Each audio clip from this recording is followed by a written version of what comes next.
Hello అండి. అందరికీ నమస్తే. జ్వాల అందరినీ నెట్టేస్తూ కింద పడిన కత్తిని తీసుకొని అందరికీ చూపిస్తూ నా దగ్గరికి వచ్చిన వాళ్ళను చంపేస్తాను అంటూ బెదిరిస్తుంది. నర్సులు తన దగ్గరికి వెళ్లాలంటేనే భయపడి దూరంగా నిలబడి ఉంటారు. జై కంగారుగా జ్వాల అని పిలుస్తాడు. జ్వాల జైన్ చూసి కత్తి కింద పడేసి జై అంటూ ఏడుస్తూ పరుగున వచ్చి జైన్ హత్తుకుంటుంది. జై జ్వాలను ఆర్తిగా గుండెలు కత్తుకొని తల నిమురుతూ, ఏంటి జ్వాల ఇది? నువ్వేంటి ఇలా సూసైడ్ చేసుకోవాలి అనుకోవడం? మా జ్వాల ఎంత డేర్గా ఉంటుంది అని గర్వంగా ఉంటుందో తెలుసా? కానీ నువ్వు ఇలా చేస్తావు అని అస్సలు అనుకోలేదు అన్నాడు.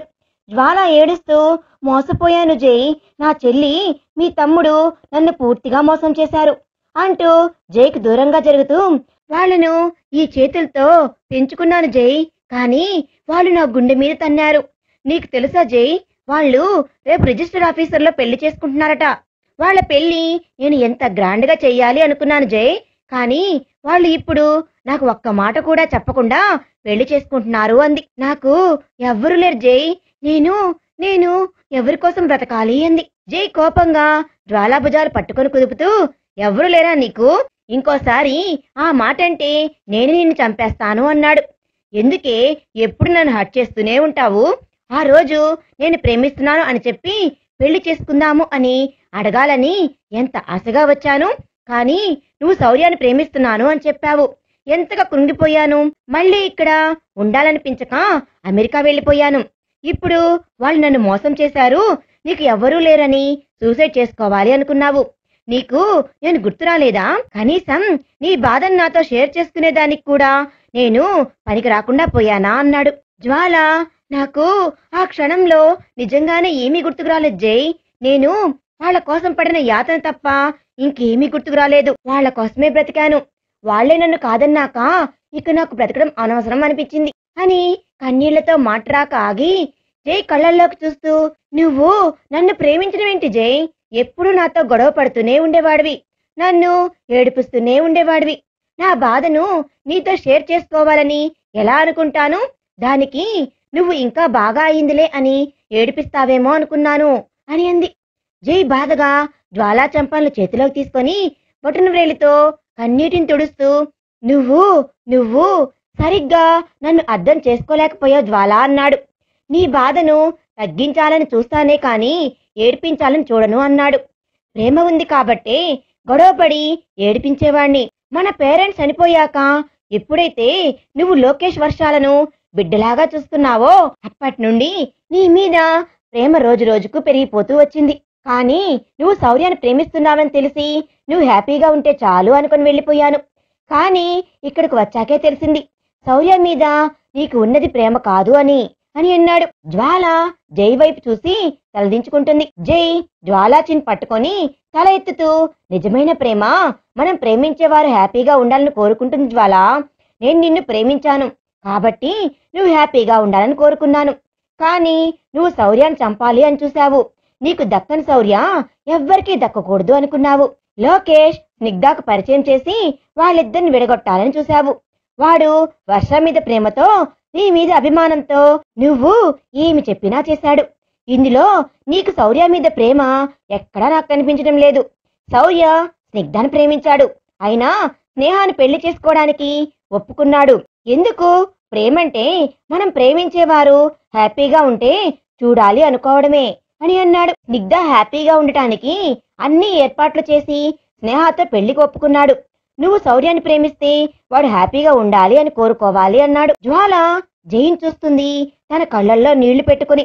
శౌర్య ప్రేమ గురించి నీకు తెలుసా అంది. జై ఇంతకు ముందే శౌర్య చెప్పాడు. నేను శౌర్య కూడా నిన్ను ప్రేమిస్తున్నాడేమో, మీరిద్దరూ హ్యాపీగా ఉన్నారు అనుకుంటున్నాను. కానీ ఇక్కడికి రాగానే నాకు లోకేష్ ద్వారా విషయం తెలిసి నా మనసు కీడు శంకించి నీ కోసం పరుగున వచ్చాను. కానీ అప్పటికే నువ్వు స్లీపింగ్ టాబ్లెట్స్ మింగేశావు. శౌర్య కూడా నీలో చేంజ్ రావడానికే ఇదంతా చేశాడు అన్నాడు. జ్వాల, శౌర్య సంగతి వదిలేయి. నేను తన గురించి ఇలా చేశాడు అని ఎప్పుడూ బాధపడలేదు. ఎందుకంటే శౌర్య నన్ను చంపినా తప్పులేదు. నా వలన శౌర్యకు ప్రాణమైన స్నిగ్ధ ప్రాణాల మీదకు వచ్చింది. కానీ నీ తమ్ముడు నన్ను మోసం చేశాడు.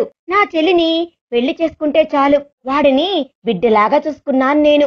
ఇప్పుడు కనీసం నాతో చెప్పకుండా పెళ్లి చేసుకుంటున్నాడు. శౌర్య వాళ్ళు ఉంటే చాలట పెళ్లికి అంటూ ఏడ్చేస్తుంది. జై జ్వాలను హగ్ చేసుకొని వెన్ను నిమిరుతూ, లేదురా, వాళ్ళు అలా అనుకోలేదు. వాళ్ళు పెళ్లి గురించి నాకు చెబితేనే నేను ఇండియాకి వచ్చింది. నేను నిన్ను కన్విన్స్ చేస్తానని నమ్మకం వాడికి. కానీ నువ్వు ఈ లోపే ఇలా చేశావు అన్నాడు. జ్వాల జై చుట్టూ చేతులు వేసి పట్టుకొని మౌనంగా జై గుండెలపై తల ఆనిస్తుంది.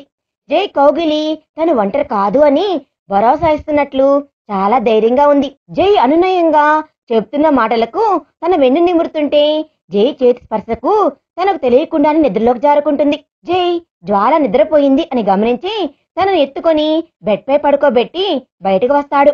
బయటంతా టెన్షన్ గా జై వైపు చూస్తారు. జై ఉండి జ్వాల నిద్రపోతుంది, ఇంకా టెన్షన్ లేదులే, తను కుదుట పడుతుంది అన్నాడు.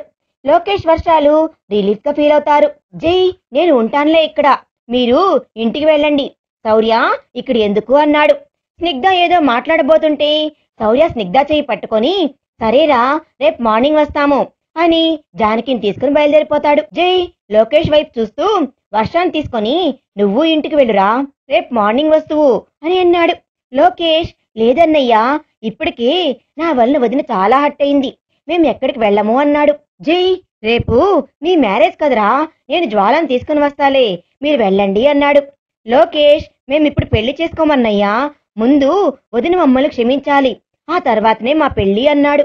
జై, నీ ఇష్టం అని అక్కడే స్టూల్ పై కూర్చుంటాడు. శౌర్య, స్నిగ్ధ, జానకిలు కారులో ఇంటికి వస్తూ ఉంటారు. జానకి జ్వాల ఇలా చేస్తుంది అని అసలు అనుకోలేదు శౌర్య, తను ఎప్పుడు కామ్గా ఉంటుండేసరికి తనలో మార్పు వస్తుంది అనుకున్నాను, కానీ ఆ మార్పు ఇక్కడి దాకా తీసుకుని వస్తుంది అనుకోలేదు అంది. స్నిగ్ధ, చాలా టెన్షన్ పడ్డాను బావా, తనకేమన్నా అయ్యుంటే నాకు జీవితాంతం గిల్టీగానే ఉండేది, తన పరిస్థితికి కారణం నేనే అని, థ్యాంక్ గాడ్ తను సేఫ్ అంది.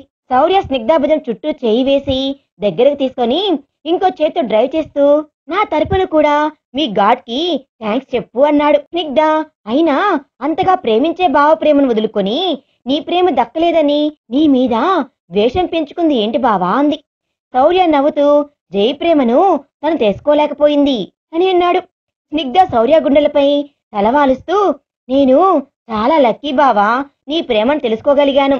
నేను మన పెళ్లి అన్నప్పుడు చాలా భయపడ్డాను, నేనంటే నీకు కోపమని, నీతో నేను సంతోషంగా ఉండలేను అనుకున్నాను, కానీ నువ్వు విడాకులు అని నన్ను పెళ్లికి ఒప్పించి నీ ప్రేమతో నా మనసు గెలుచుకున్నావు. శౌర్య స్నిగ్ధ తలపై ముద్దు పెడతాడు. శౌర్య అని జానకి పిలుపుతో ఉలిక్కిపడి స్నిగ్ధాను వదిలి సడన్ బ్రేక్ తో కారు ఆపి, ఏమైంది అత్తా అన్నాడు. జానకి, ఏమైందా, మీ మాటలతో మనం ఇల్లు దాటి వచ్చేసాం శౌర్య అంది. శౌర్య అప్పుడు గమనించి ఇబ్బందిగా జానకిని చూసి కారు రివర్స్ చేసి ఇంటికి తీసుకుని వస్తాడు. మరునాడు ఉదయం హాస్పిటల్లో జ్వాలకు మెలకు వచ్చి కళ్ళు తెరిచి చుట్టూ చూస్తుంది. తనకు అది హాస్పిటల్ అని అర్థమయ్యి రాత్రి జరిగింది గుర్తుకు వస్తుంది. జై హక్ చేసుకోవటం, తన కౌగిల్లో హాయిగా నిద్రపోవడం గుర్తుకు వచ్చి, నేను కలగన్నానా, లేకపోతే అమెరికాలో ఉండే జై రావడం ఏంటి, టైం ఎంతయింది, వాళ్ళ పెళ్లి అయిపోయి ఉంటుందా అనుకుంటూ గుమ్మంలో అలికిడి అయితే అటు తిరిగి చూస్తుంది. గుమ్మంలో లోకేష్, వర్ష వాళ్ళని చూడగానే జ్వాల ఫేస్ తిప్పేస్తుంది. లోకేష్ జ్వాల దగ్గరికి వచ్చి వదినా అని పిలుస్తాడు. జ్వాల లేచి కూర్చుని, మీ పెళ్లి కదా ఈ రోజు, ఇంకా ఇక్కడ ఉన్నారు, లేట్ అవుతుందేమో, త్వరగా వెళ్ళండి అంది. వర్ష, నువ్వు లేకుండా మా పెళ్లి ఏంటక్కా అంది. జ్వాల ఫేస్ తిప్పుకుంటుంది. లోకేష్ జ్వాల పక్కన కూర్చుని తన చేతులు పట్టుకుని, మేము నిన్ను మోసం చేయలేదు వదినా, ఆస్తి అంతా నీ పేరుతోనే ఉంది, మాకు ఏ ఆస్తి వద్దు వదినా, మాకు మీరు మీ ప్రేమ ముఖ్యం, మమ్మల్ని క్షమించండి వదినా అన్నాడు. జ్వాల, నేను నా ప్రేమ ఎందుకు, మీకు శౌర్య ఉన్నాడు చాలు కదా అంది. లోకేష్ జ్వాల ఒళ్ళ తలపెట్టుకుని ఏడుస్తూ, క్షమించు వదినా, మిమ్మల్ని బాగా హర్ట్ చేశాను అని అన్నాడు. జ్వాల ఏమీ మాట్లాడలేకపోతుంది. వర్ష, ప్లీజ్ అక్క, నువ్వు కాకపోతే ఇంకెవరు మమ్మల్ని దగ్గరికి తీసుకుంటారు, నువ్వు క్షమించేదాకా మేము వదలము అని వర్ష కూడా జ్వాల ఒళ్ళ తలపెట్టుకుంటుంది. జ్వాల కన్నీళ్లతో ఇద్దరి తల నిమురుతుంది. లోకేష్ తల ఎత్తి జ్వాలాని చూస్తూ, నువ్వు వస్తేనే మా పెళ్లి, లేకపోతే మేము చేసుకోము అని శౌర్యతో ఖచ్చితంగా చెప్పాం వదినా అని అన్నాడు. జ్వాల నవ్వి, మరి ఎప్పుడు చేసుకుంటారు అంది. వర్ష, ఇప్పుడు పెళ్లికి ఏమి తొందరలే అక్క, ముందు నువ్వు పూర్తిగా కోలుకోవాలి, నువ్వు ముందు మా పెళ్లి ఎంత గ్రాండ్ గా చెయ్యాలి అనుకున్నావో అంతే గ్రాండ్ గా చెయ్యాలి అని అంది. జ్వాల నవ్వుతూ సరే అంటుంది. లోకేష్ వర్షతో సైగ చేసి, వదినా ఇప్పుడు నిన్ను డిశ్చార్జ్ చేస్తున్నారు, మేము వెళ్ళి డిశ్చార్జ్ ప్రాసెస్ కంప్లీట్ చేసుకుని వస్తాము అని వర్షాన్ని తీసుకుని వెళ్తాడు. ఇద్దరు వెళ్ళిపోతుంటే మళ్ళీ మనసంతా ఒంటరిగా అనిపిస్తుంటే వెనక్కి వాలి కళ్ళు మూసుకుంటుంది. జై నిజంగా రాలేదా, నాకు అదంతా కలనా అనుకుని జై ప్రేమించానని చెప్పడం గుర్తుకు వచ్చి, కల కాకపోతే జై నన్ను ప్రేమించడమేంటి, నా మనసు ఒంటరితనం నుండి జై ప్రేమను కోరుకుంటుందా, అందుకేనా జై వచ్చి నన్ను హక్ చేసుకున్నట్లు అనిపిస్తుంది, ఇప్పటికీ తన స్పర్శ అలాగే ఉంది, నిజంగా జై వస్తే ఎంత బాగుంటుంది, కలలో లాగా హక్ చేసుకోకపోయినా ప్రేమించకపోయినా నా ఒంటరితనం మరిచిపోవచ్చు తన సమక్షంలో అనుకుంటూ అడుగుల చప్పుడుకు కళ్ళు తెరిచి జై వస్తూ ఉండటం చూసి ఒక్క క్షణం ఆనందం అనిపించి మళ్ళీ వెంటనే నేను ఇంకా కల్లో ఉన్నట్లున్నాను అనుకుంటూ జైన్ చూస్తూ ఉంటుంది.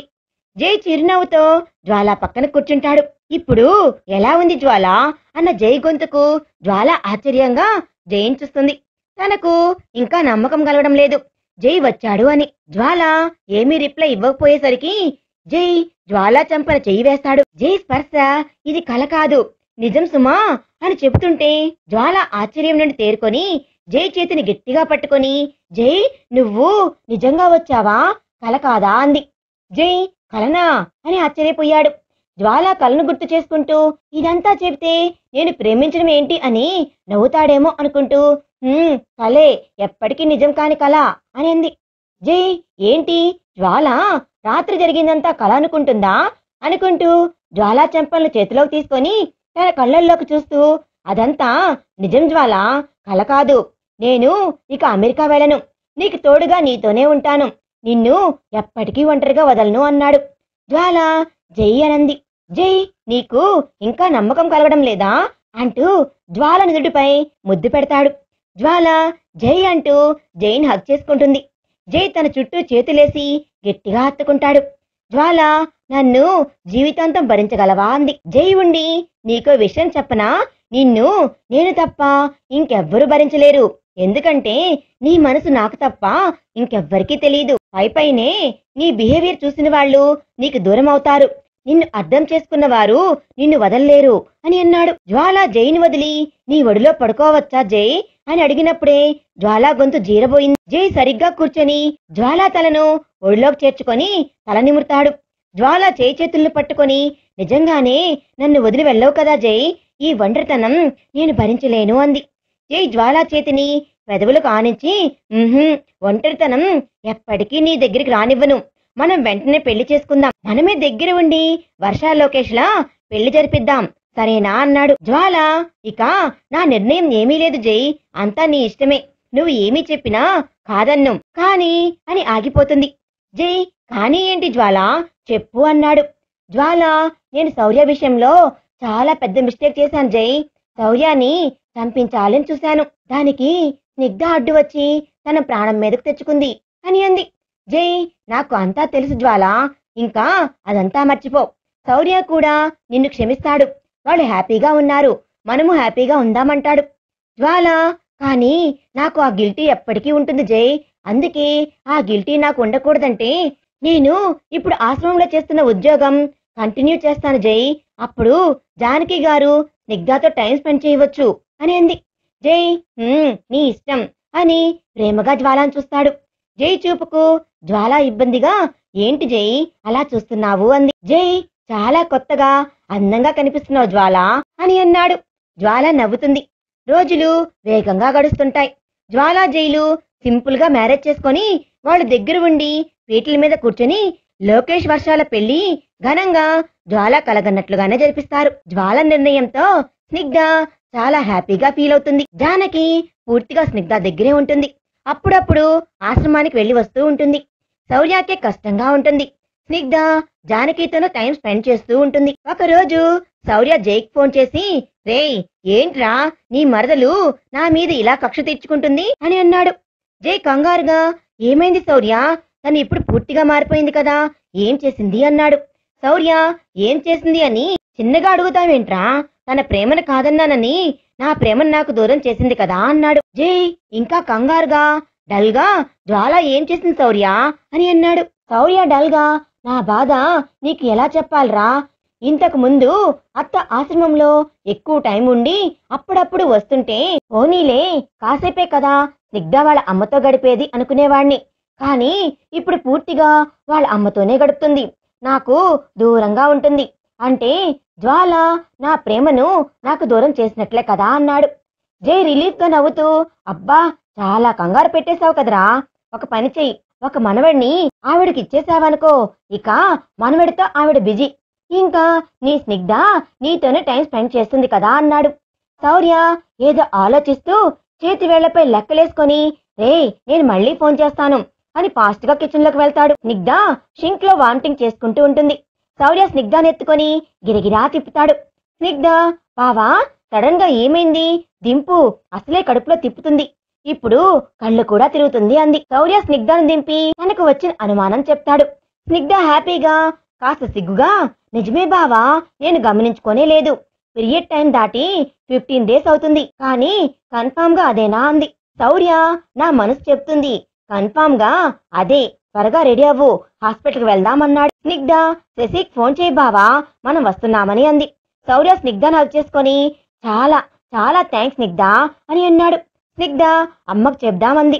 అంతా నాకు అర్థమైంది అంటూ జానకి కిచెన్ లోకి వచ్చి స్నిగ్ధ నుడిపై ముద్దు పెట్టి కంగ్రాచులేషన్స్ స్నిగ్ధ అని అంటుంది. శౌర్య స్నిగ్ధాలు హాస్పిటల్కి వెళ్లి కన్ఫర్మ్ చేసుకుని ఫోన్లో అందరికి చెప్పి సంతోషం పంచుకుంటారు. శౌర్య జానకీలు స్నిగ్ధను కాలు కింద పెట్టకుండా చూసుకుంటారు. నెలలు గడుస్తూ ఉంటాయి. స్నిగ్ధకు నెలలు నిండుతాయి. అప్పుడు తన హౌస్ సర్జన్ చివరిలో ఉంటుంది. స్నిగ్ధకు 3 నెలల్లో ఉండగా సాయి స్నేహ పెళ్లి అందరి బంధువుల సమక్షంలో ఘనంగా జరుగుతుంది. ఇది జరిగిన 15 రోజుల్లోని శశి దీప్తిల పెళ్లి కూడా ఘనంగా జరుగుతుంది. స్నిగ్ధకు 9వ నెలలో గ్రాండ్ గా శ్రీమంతం చేస్తాడు శౌర్య. కృష్ణవేణమ్మ సుబ్బరామయ్య చాలా సంతోషంగా మనవరాలు శ్రీమంతంకు వస్తారు. కృష్ణవేణమ్మ స్నిగ్ధకు గాజులు తొడుగుతుంది. వాళ్ళ కొడుకు ఇన్ని సంవత్సరాల తర్వాత మునిమనవడిగా తమ దగ్గరికి రాబోతున్నాడు అని ఆనందంగా ఉంటారు. రఘు లక్ష్మీలు వాసు సుచిత్రాలు చాలా హ్యాపీగా స్నిగ్ధ శ్రీమంతం జరిపిస్తారు. ప్రెజెంట్ శౌర్య స్నిగ్ధాలు రవి సీమాల పెళ్లికి వెళ్లి తిరిగి వస్తూ ఉంటారు. టైం రాత్రి 11 దాటి ఉంటుంది. శౌర్య కార్ డ్రైవ్ చేస్తూ ఉంటాడు. స్నిగ్ధ నీరసంగా శౌర్య భుజంపై తల ఆనిస్తుంది. శౌర్య ఏంటి స్నిగ్ధ అంటూ స్నిగ్ధ కడుపుపై చేయి వేసి బాగా అల్లరి చేస్తున్నాడా కొడుతున్నాడా అన్నాడు. స్నిగ్ధ నవ్వుతూ మా నాన్న కదా బావా నన్ను కష్టపెట్టడు, చూడు ఎంత నిదానంగా కొడుతున్నాడో అంటూ శౌర్య చేతిని కడుపుపై ప్రెస్ చేస్తుంది. శౌర్య సైడ్న కారు ఆపి కడుపులో బేబీ టచ్ ను ఫీల్ అవుతూ వంగి స్నిగ్ధ కడుపుపై ముద్దు పెట్టుకొని త్వరగా వచ్చి మామా నీ కోసం ఎంతమంది వెయిట్ చేస్తున్నారో తెలుసా, అత్తయితే అస్సలు చెప్పలేను, క్షణాలు లెక్క పెట్టుకుంటుంది అన్నాడు. శౌర్య స్పర్శ మాటకు స్నిగ్ధ నవ్వుకుంటుంది. శౌర్య స్నిగ్ధ నడుం చుట్టూ చేయి వేసి పట్టుకొని కడుపుపై తల ఆనిస్తాడు. స్నిగ్ధ శౌర్య తల నిమురుతూ ఏమంటున్నాడు మా నాన్న అంది. శౌర్య తల ఎత్తి స్నిగ్ధాన్ని చూస్తూ నా కూతురికి ముద్దు ఇవ్వు అల్లుడు అని అంటున్నాడు అని అన్నాడు. స్నిగ్ధ మూతి తిప్పుతూ మా నాన్న ఏమీ అలా అండు అంది. శౌర్య నిజం స్నిగ్ధ, లేకపోతే ఏడుస్తాను అంటున్నాడు అని స్నిగ్ధ కడుపు మీద నుండి తల ఎత్తి స్నిగ్ధ పెదవుని లాక్ చేస్తాడు. కొద్ది క్షణాలకి స్నిగ్ధ శౌర్యాన్ని దూరంగా నెడుతుంది. శౌర్య షాక్ అవుతూ కంగారుగా ఏమై స్నిగ్ధ అన్నాడు. స్నిగ్ధ కడుపుపై చేయి పెట్టుకుని పెయిన్స్ లా ఉంది బావా అని అంటుంది. శౌర్య సడన్ గా ఏంటి స్నిగ్ధ అన్నాడు. స్నిగ్ధ సాయంత్రం నుండి కాస్త పెయిన్ గానే ఉంది బావా, నేను వేడి మీద నొప్పులు అనుకున్నాను, కానీ ఇప్పుడు పెయిన్స్ ఎక్కువగా ఉంది బావా అంటుంది కడుపుపై చేయి పెట్టుకొని. శౌర్య కాస్త ఓర్చుకో స్నిగ్ధ, మనం రెగ్యులర్ గా చెకప్ కి వెళ్లే హాస్పిటల్ ఇక్కడికి దగ్గరే, 10 నిమిషాల్లో వెళ్ళిపోదాం అంటూ కార్ స్టార్ట్ చేస్తాడు.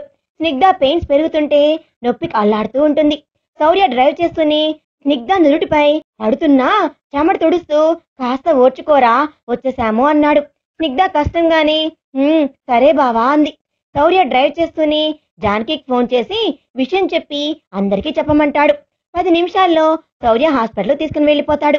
శౌర్య ఫాస్ట్ గా కార్ దిగి స్నిగ్ధ వైపుకు వచ్చి స్నిగ్ధాన్ని 2 చేతుల్లో ఎత్తుకొని లోపలికి తీసుకుని వెళ్తాడు. శౌర్య స్నిగ్ధాన్ని తీసుకొని రాగానే నర్సులు స్ట్రెచ్చర్ తీసుకుని వస్తారు. శౌర్య స్నిగ్ధాన్ని పడుకోబెడతాడు. జానకి ఫోన్తో అందరూ హాస్పిటల్కి వచ్చి ఉంటారు. స్నిగ్ధ అందరినీ చూసి చిన్నగా నవ్వుతుంది. కృష్ణవేణమ్మ, ఎందుకే మనవరాలా టెన్షన్ పడుతున్నావు? నా కొడుకు అప్పుడే నన్ను కష్టపెట్టకుండా వచ్చాడు. అలాంటిది వాడి కూతురివి నిన్ను కష్టపెడతాడా? నువ్వు కంగారు పడకు, తేలిక కానిపోతుంది అంది. స్నిగ్ధ నవ్వుతూ అమ్మా అంటుంది. జానకి లక్ష్మిలు చెరో పక్క నిలబడతారు. స్నిగ్ధ ఇద్దరు చేతులు పట్టుకుంటుంది. జానకి లక్ష్మిలు స్నిగ్ధ పట్టుపై చేయి వేస్తారు. జానకి, నా శివ నా దగ్గరికి రావడానికి తొందరపడుతున్నాడురా అని త్వరగా వచ్చే శివ అంటుంది. స్నిగ్ధ శౌర్య వైపు చూస్తుంది. శౌర్య దగ్గరికి వస్తాడు. స్నిగ్ధ శౌర్య చేతిని గట్టిగా పట్టుకుంటుంది. శౌర్య వంగి స్నిగ్ధ నుడిపై ముద్దు పెట్టి, టెన్షన్ పడకు స్నిగ్ధ, నువ్వు ఎప్పుడు అంటుంటావు కదా మా నాన్న నన్ను కష్టపెట్టడు అని, ఇప్పుడు కూడా కష్టపెట్టకుండా వచ్చేస్తాడులే అన్నాడు. స్నిగ్ధ నవ్వుతుంది. నర్సులు తనను లోపలి తీసుకుని వెళ్తారు. శశి పరుగున వచ్చి శౌర్యతో వేరే ఆపరేషన్లో ఉన్నా అన్నయ్య, ఇప్పుడే విషయం తెలిసింది, స్నిగ్ధను డెలివరీకి తీసుకుని వెళ్లారా అన్నాడు. శౌర్య, ఇప్పుడే, దానికి ధైర్యం చెప్పాను శశి, కానీ చాలా టెన్షన్ గా ఉంది అన్నాడు. శశి శౌర్య చేయి పట్టుకొని, ఏం కాదులే అన్నయ్య, టెన్షన్ పడకండి అన్నాడు. శౌర్య అంటాడు. శశి దీప్తికి ఫోన్ చేసి చెప్పడంతో దీప్తి ప్రభావతితో క్యాబ్ లో హాస్పిటల్కి వచ్చేస్తుంది. రవి, సీమ, సాయి, స్నేహాలు ముందు వెనుకగా హాస్పిటల్కి వచ్చేస్తారు. జై, జ్వాల, లోకేష్, వర్షాలు కూడా హాస్పిటల్కి వస్తారు. అందరూ ఎవరి పాటికి వారు శౌర్యకు ధైర్యం చెప్తూనే ఉన్నా శౌర్యకు టెన్షన్ తగ్గడం లేదు. కేర్మన్న పిల్లవాడి ఏడుపుతో శౌర్య ఫేస్ సంతోషంతో వెలిగిపోతుంది. దానితో పాటు స్నిగ్ధకి ఎలా ఉందో అని కంగారు మొదలవుతుంటే కళ్ళు డెలివరీ రూమ్ వైపే చూస్తుంటాయి. నర్సు వచ్చి నవ్వుతూ, కంగ్రాట్స్, సుఖప్రసవం అయింది, కొడుకు పుట్టాడు, టైం 1:10 నోట్ చేసుకోండి అంటుంది. శౌర్య ఉండి, స్నిగ్ధ ఎలా ఉందో ముందు చెప్పండి అన్నాడు. నర్స్ నవ్వి, తను సేఫ్ గానే ఉంది, స్పృహలో లేదు అంది. శౌర్య రిలీఫ్ గా థ్యాంక్స్ సిస్టర్ అన్నాడు. నర్స్ వెళ్ళిపోతుంది. కాసేపటికి డాక్టర్ బయటకు వచ్చి శౌర్యతో మీరు వెళ్ళి తనను చూడవచ్చు అని చెప్తుంది. శౌర్య లోపలికి వెళ్తాడు. స్నిగ్ధ స్పృహలో ఉండదు. పక్కన బాబుని పడుకోబెట్టి ఉంటారు. శౌర్య స్నిగ్ధ దగ్గరికి వచ్చి ఇద్దరిని కళ్ళ నిండుగా చూసుకుంటాడు. బాబు ఎర్రగా బొద్దుగా ఉంటాడు. శౌర్య ప్రేమగా స్నిగ్ధ తల నిమిరి బాబు చేయి పట్టుకొని స్నిగ్ధ నుదుట ముద్దు పెట్టుకుంటాడు. శౌర్య స్పర్శకు స్నిగ్ధ కళ్ళు తెరుస్తుంది. శౌర్య, నీకు ఎలా థ్యాంక్స్ చెప్పాలో తెలియడం లేదురా అన్నాడు. స్నిగ్ధ నవ్వి, మా నాన్న ఎలా ఉన్నాడు అంది. శౌర్య, నువ్వే చూడు అన్నాడు. స్నిగ్ధ బాబుని చూస్తుంది. అచ్చం శివలాగే ఉంటాడు. స్నిగ్ధ బాబు నుదుట ముద్దు పెట్టి బావా అమ్మని పిలువు అంది. శౌర్య బయటకు వచ్చి అత్తా స్నిగ్ధ పిలుస్తుంది అంటాడు. జానకి లోపలికి వస్తుంది. స్నిగ్ధను చూసి ఎలా ఉంది మా నీకు అని అంటుంది. స్నిగ్ధ లేచి కూర్చొని బాగుంది అని బాబును జానకి చేతుల్లో పెడుతూ, అమ్మా నాన్న ఇదిగో నీ శివాను నీ దగ్గరకు చేర్చేశాను అంది. జానకి సంతోషంగా బాబుని ఎత్తుకొని కన్నీళ్లతో శివ అంటుంది. బాబు తన చిట్టి చేతిని జానకి కళ్ళపై వేస్తాడు. జానకి, నా కన్నీళ్లు తుడవడానికి ఇన్ని సంవత్సరాలకు నా దగ్గరకు వచ్చావు శివ అంటూ బాబుని గుండెలు కత్తుకుంటుంది. శౌర్య స్నిగ్ధాలు నవ్వుతూ హ్యాపీగా జానకి శివాలను చూస్తారు. జానకి, శౌర్య అందరికీ శివాన్ని చూపిస్తాను అని బయటకు తీసుకుని వస్తుంది. కృష్ణవేణమ్మ సుబ్బరామయ్య దగ్గరికి వచ్చి, అత్తయ్య, మామయ్య, ఇదిగోండి మీ కొడుకు శివ, ఇప్పుడు మునిమనవడగా మళ్ళీ పుట్టాడు అంటూ వాళ్ళ చేతికిస్తుంది. వారిద్దరు బాబును చూస్తూ అచ్చం శివలాగే ఉన్నాడుగా అని అంటుంది కృష్ణవేణమ్మ. సుబ్బరామయ్య అవునే అంటాడు. ఏది నాన్న అంటూ రఘు, లక్ష్మిని తీసుకుంటారు. వాళ్ళ దగ్గర నుండి వాసు చిత్రాలు తీసుకుంటారు.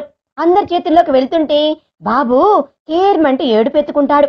కృష్ణవేణమ్మ బాబుని తీసుకొని ఆకలిగా ఉన్నట్లుంది అంటూ లోపలికి తీసుకుని వెళ్లి ఏడుస్తున్న బాబును స్నిగ్ధ ఒడిలో పడుకోబెడుతూ ఆకలిగా ఉన్నట్లుంది, పాలు పట్టవే అంది. స్నిగ్ధ అంటూ బాబుకు పాలు ఇవ్వబోతుంటే బాబు ఫేస్ తిప్పేసి ఇంకా గట్టిగా ఏడుస్తుంటాడు. నర్సు వచ్చి బాబుకు పాలు పట్టండి అంది. స్నిగ్ధ తాగటం లేదు అంది. శౌర్య కూడా కంగారుగా బాబుని చూస్తాడు. బయట ఉన్న జానకి బాబు ఏడుపుకు టెన్షన్ గా లోపలికి వచ్చి బాబుని ఎత్తుకుంటుంది. జానకి స్పర్శకు బాబు ఏడుపు ఆపి జానకిని చూసి బోసి నవ్వులు చిందిస్తాడు. స్నిగ్ధ, నీ ఏడుపు నీ జానకి కోసమా అని నవ్వుతుంది. జానకి బాబుని ఎత్తుకొని నవ్వుతూ బయటికి వస్తుంది. కృష్ణవేణమ్మ కూడా జానకితో బయటికి వెళ్తుంది. బాబు ఎవరి దగ్గరికి వెళ్ళినా ఏడుస్తున్నాడు. జానకి దగ్గర మాత్రమే నవ్వుతూ ఉన్నాడు. జానకి బాబు బుగ్గలు ముద్దు పెట్టుకొని, శివా, నా జీవితం నీ రాకతో మళ్లీ చిగురించినట్లుంది అని అంది. శౌర్య స్నిగ్ధ పక్కన కూర్చొని స్నిగ్ధ భుజం చుట్టూ చేయి వేసి దగ్గర తీసుకొని, అమ్మయ్యా, అత్తయ్యకు మామయ్యనిచ్చేశాము, అత్తయ్య హ్యాపీ అన్నాడు. స్నిగ్ధ, అవును బావా, ఇప్పుడు ఉన్న ఆనందం నేనింతవరకు అమ్మ కళ్ళల్లో ఎప్పుడు చూడలేదు అంది. శౌర్య, నేను కూడా నీ కళ్ళల్లో ఇప్పుడు ఉన్న ఆనందం ఎప్పుడు చూడలేదు, ఈ ఆనందం నీకెప్పుడు ఉండాలి స్నిగ్ధ అని అన్నాడు. స్నిగ్ధ, నువ్వు నా పక్కన ఉంటే ఆనందం ఎప్పుడు నన్ను వదిలిపోదు అని అంది. శౌర్య స్నిగ్ధను గట్టిగా పట్టుకుంటాడు. ఇక ఈ కథ సుఖాంతమవుతుంది. మళ్ళీ మరొక మంచి కథతో మీ ముందుకు వచ్చేస్తాను. Thanks for watching.